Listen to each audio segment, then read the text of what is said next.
With potential WrestleMania 41 plans and more, this is Wrestling Rambles. My name is John and you're watching the Wrestling Report.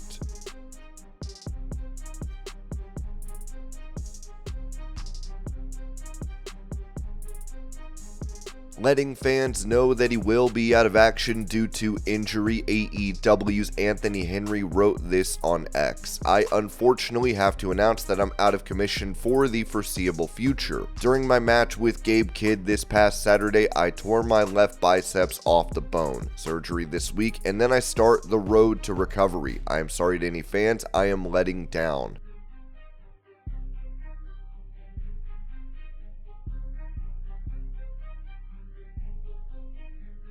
When it comes to what is next for Bron Breakker after losing the Intercontinental title and later attacking the new champion Jey Uso this week, Ringside News wrote that during a recent edition of Wrestling Observer Radio, Dave Meltzer noted that WWE is planning on turning Bron Breakker into a babyface following his loss to Jey Uso last month. They are definitely building towards a Bron Breakker babyface turn. They are already doing a thing where they are trying to get the fans to bark. That's a babyface move, so they are already on the babyface track. That's why many fans believed that Bron Breakker might team up with Jey Uso after they appeared to reconcile last week on Raw. However, this week took a different turn when Breakker attacked Uso after his victory over Xavier Woods during the October 7th WWE Raw. He also took down Kofi Kingston and Woods during the chaos, signifying that he was not a babyface. On the recent episode of Wrestling Observer Radio, Dave Meltzer talked about Bron Breakker's storyline and hinted at a shift in direction. After last week's hints of a face turn, Meltzer noted that this week's Raw suggested the face turn is on hold, with Breakker set to face Jey Uso again, likely for the Intercontinental Championship. While he couldn't confirm it, Meltzer believes that a rematch between Breakker and Uso is expected at the upcoming WWE Crown Jewel event on November 2nd.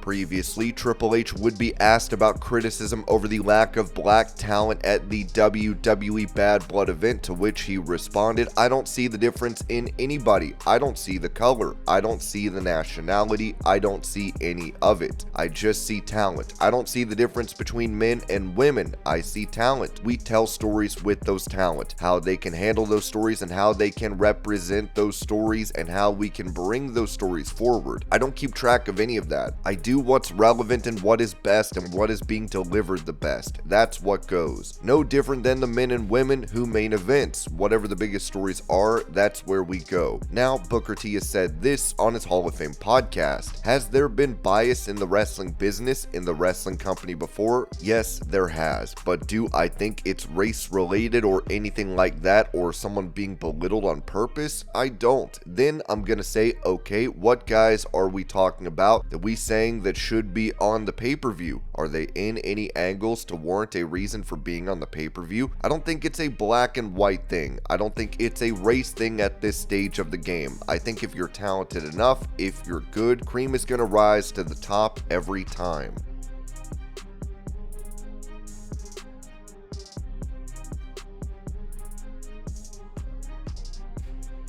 With it revealed that Taz would be stepping away from commentary duties in AEW to have a knee replacement surgery, he provided an update on X, writing, "Look on my face when I requested room 13 and they missed by 5. Surgery went well. Now the work begins."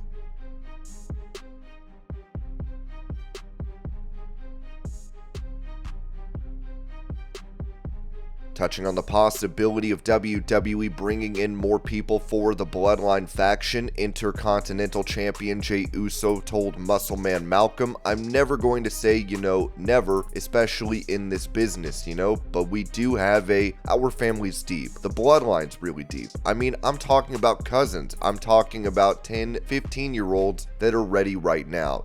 We deep, so eyes open. Man, we're always going to keep this family business rolling for sure. I'm excited for it."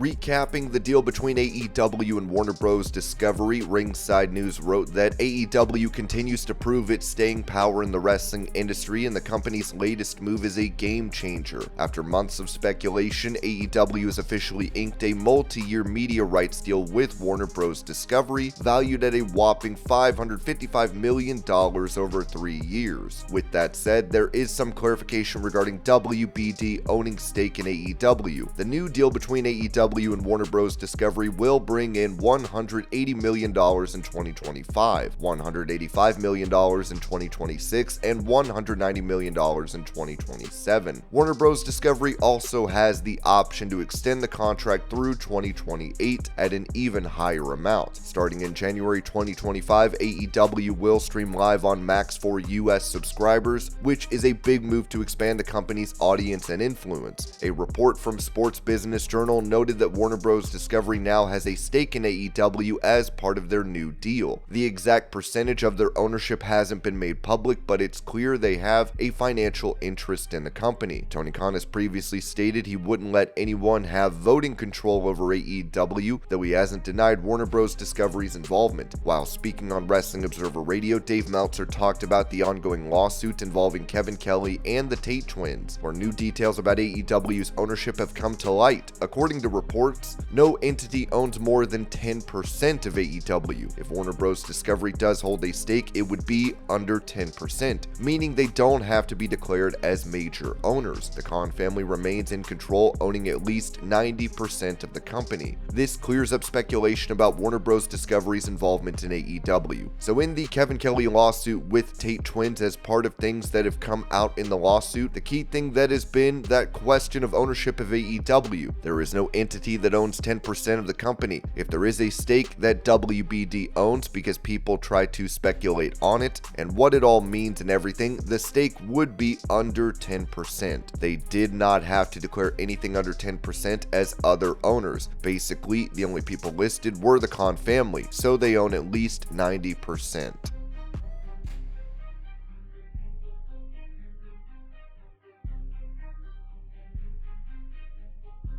After making her AEW debut in October of 2022, Maria Kanellis said this regarding her future with the promotion.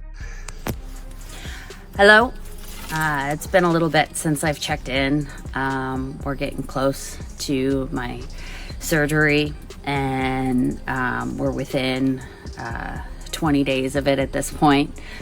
This week I have an ultrasound, I have genetic testing, and I also am meeting with my surgeon to make a plan and hopefully start discussing what time of day we'll be doing the surgery and if we're going through the front or through the back. So I'm trying to not focus too much on that. And also my contract with AEW is coming up October 31st. I've reached out to them to find out whether or not they are going to be signing me, but I haven't really heard anything yet, so of course that is weighing on me as well. But because, you know, it's that time of year where it's spooky season, I'm trying to focus on that. So I have this stick here, and today I'm going to work on some outdoor Halloween decorations, because the rest of it I can't control right now. I can't control AEW. I can't control this surgery. But what I can do is make some wonderful memories for my kids. So today, that is going to be my focus, is making my kids happy. Peace, friends.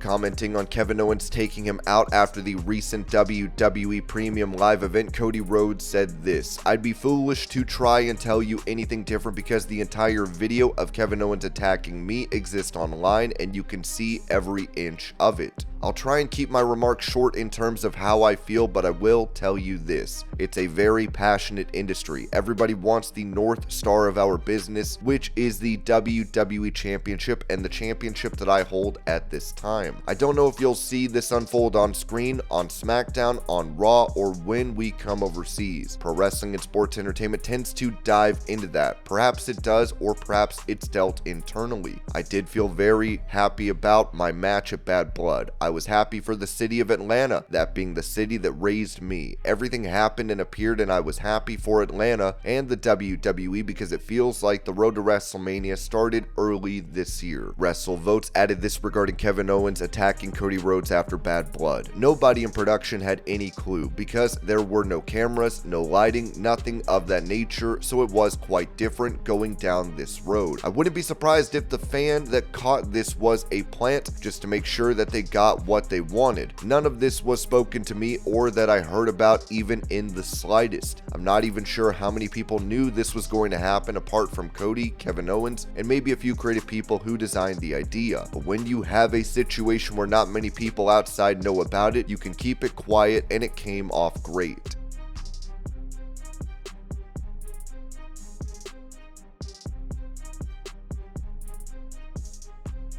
Sticking with Cody Rhodes, Ringside News said this regarding his merchandise sales for the WWE PLE in Atlanta. Fightful Select reports that Cody Rhodes did not lead the merchandise sales in WWE for Atlanta according to their internal charts. Instead, he ranked second, while the top spot went to merchandise related to WWE/Bad Blood, which includes WWE or Bad Blood branded items like title belts.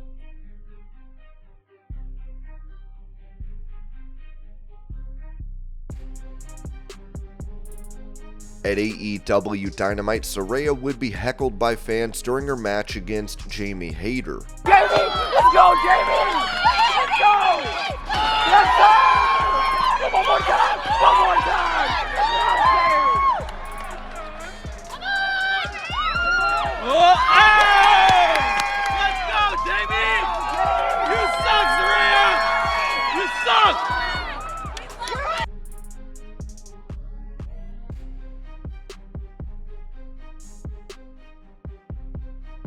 Going over the attendance for the recent episode of AEW Dynamite, Ringside News wrote that the October 8th episode of AEW Dynamite was held at the Spokane Arena in Spokane, Washington, and the show was the go-home edition of AEW Dynamite before the Wrestle Dream pay-per-view on October 12th. According to WrestleTix, the Spokane Arena has a seating capacity of approximately 12,638 for wrestling events. The show was set up for 2,522 fans, and it ultimately sold 1,852. Therefore, 670 tickets were left unsold when the show began, which is not a good look. Approximately 85.34% of the total capacity was not sold for the event, and approximately 26.57% of the tickets were not sold. Some critics think that AEW's decision to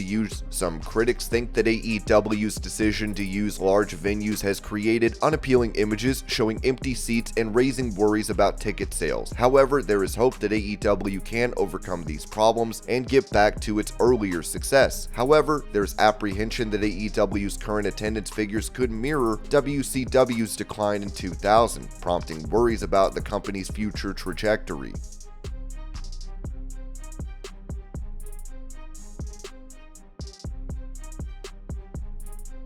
With many fans critical of Def Rebel, who make music for WWE entrances, this was said regarding their status with the company, as PW Nexus wrote that, "We've heard rumblings that Def Rebel will not have their contracts renewed when it ends. We're trying to reach out to figure out when that is exactly and to add more confirmation to this. This is not set as fact yet, and until further confirmation, take it as a grain of salt." This adds to the report by Corey, where WWE is looking to utilize more outside artists more and more. WrestleVotes added that, yeah, as far as I know, those rumors are true. Def Rebel will be out. Unfortunately, Jim Johnston likely not coming back just because of relationships and where they stand. I'd imagine in-house they'll hire someone with more experience, but no, it won't be Jim Johnston from everything I know.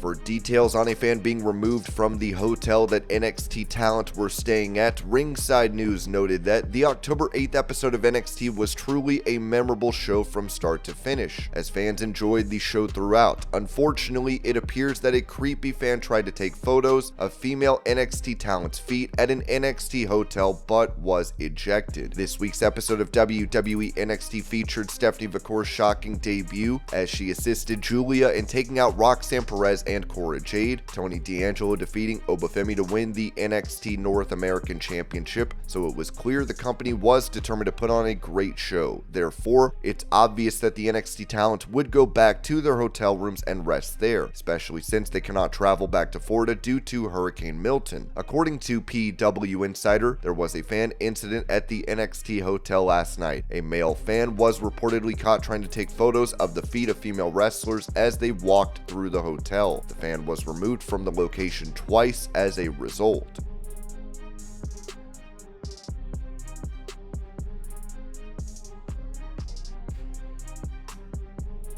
As AEW star Killswitch was hospitalized on the 27th of September with pneumonia, an update was given on his health, with Brian Alvarez noting on Wrestling Observer Radio, "I heard he was supposed to be back in the gym on Monday, so unless there was some turnaround, I think he's getting better."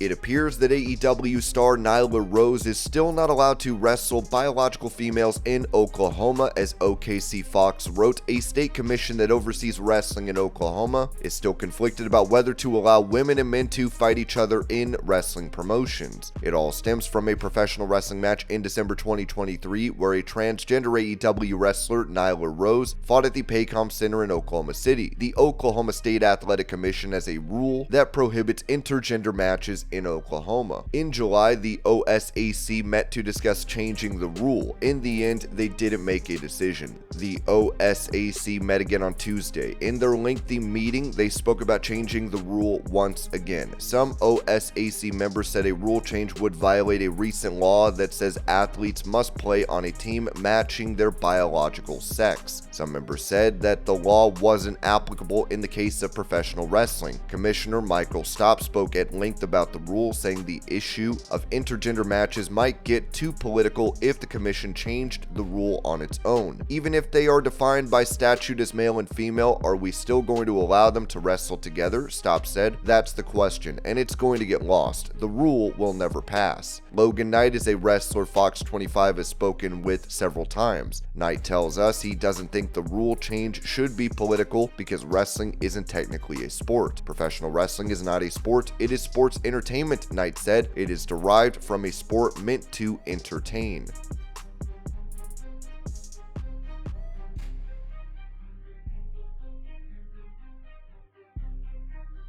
As The Rock made his return to WWE following the main event at Bad Blood, where Cody Rhodes and Roman Reigns defeated the Bloodline, Solo Sikoa, and Jacob Fatu, WrestleVote said this on Backstage Pass. "My thought is that it signifies that's where we're going for WrestleMania. 1, 2, 3 as in triple threat match. I can tell you that's on the table, but I'm not sure if it's finalized in any way. It's October, so I doubt it's been finalized, but the idea is being floated, and I think it makes sense for the company as a whole just to get those 3 guys in one ring at one time and push the story to the moon." And this was your pro wrestling news update. I hope you're all having a great day. Thank you so much for watching, and I will see y'all later.